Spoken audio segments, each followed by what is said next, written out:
Okay.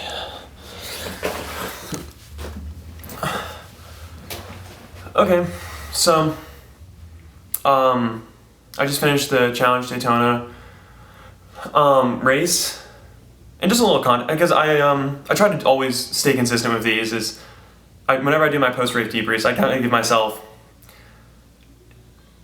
generally it's like an hour, 90 minutes right after the race, and the reason I do that is I kind of just want to be honest and really show you guys what the emotion is that pros go through after a race.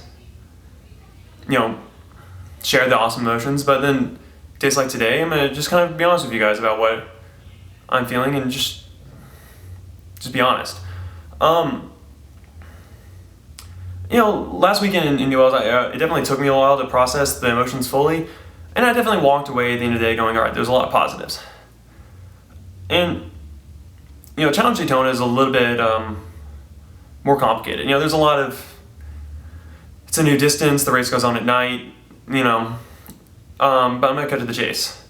The swim I thought I had a good swim in the race. Looking at the results, which I normally don't like to do before these, but I am a little disappointed. I swam with some very weak swimmers that I should have swam with, but the tricky thing is, and this was similar in Indian Wells, the swim is very group-oriented, very draft-oriented, and I was kind of like in the best group I could be in, which was just not a good group. I was with, I think, Steve Zurkowski and Ernie Mantell and Lionel Sanders, who aren't the best swimmers in the world, and I just kind of expected more out of myself. Andrew Yoder was swimming, and I should have been more attentive and stayed with him, like I did in Indian Wells, and so that was kind of a mess up on my part. And then out of the swim, the legs just weren't there. I mean, I got on the bike, and the bike should be my strong suit. That's where the most of the training has been. And one lap in, I just could not hold the power to stay with the guys, and I just didn't even know why. I was like looking at my legs, like what's going on, guys? Like why are you not showing up today? So that made for a very long, very sucky 15 laps of the Daytona racetrack. Not to harp on the race at all. It's awesome riding on the track. It's just 15 laps is a lot to go through when you're kind of going backwards. And then honestly, like onto the run. The race is, I mean, like I talked about in my other video after Indian Wells, the race is pretty much over for me after the bike. The run mileage is just nothing.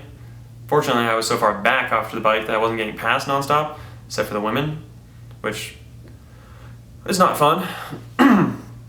So, coming to this race, even honestly as a pro, you really try to come to these races and have the mindset of, look, this is what I'm here for.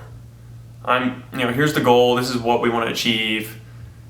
And, Indian Wells in this race, we were both like, all right, we've been training since October, the training's been good, but, starting from zero is in a really good place. So the fitness is still on the up and up, but we need to get a baseline to see where the fitness is to start the season. So going to these races, we're like, all right, we're going to kind of treat them as a training day, no taper, we're going to really train through them. And you say that to yourself, and you say, okay, it's a training day, okay, it's a training day.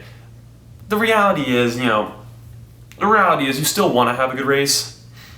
You still want to have a result. So even though, yes, I told myself, my coach told me, everyone told me, look, this is just a training day for you. Don't expect anything. I still expected something more than what happened. So that's just kind of like the feeling is like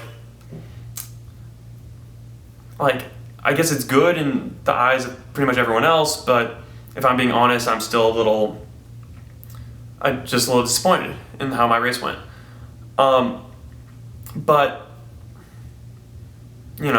all things considered, this was technically the second race of my season, and we're just gonna kind of keep building from here. I'm really hoping that I can just kind of stay consistent with my training through December. And originally I was planning on racing Pucon 70.3 in January, but unfortunately, due to the protests in the country, they made the judgment call to cancel the race, which is unfortunate.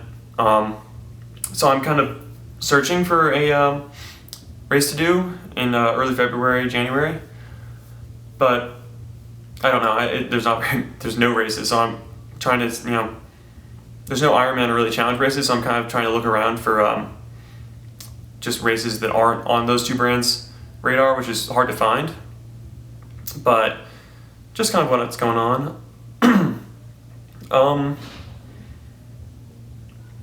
Yeah. So tomorrow's just gonna have an all-day affair at the race. We're just being pros, going handing out medals, giving high fives, taking photos. I doubt anyone's gonna want a photo of me, but there's basically, anytime Lionel Sanders steps out of the hotel, there's a line of people that want to take a photo of him.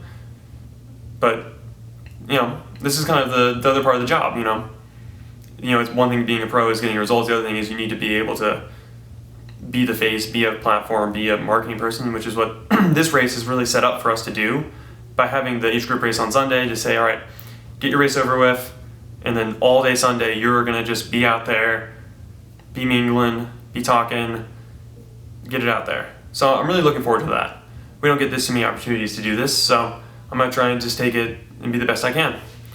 All right, this was kind of a long drawn out rant, but all right.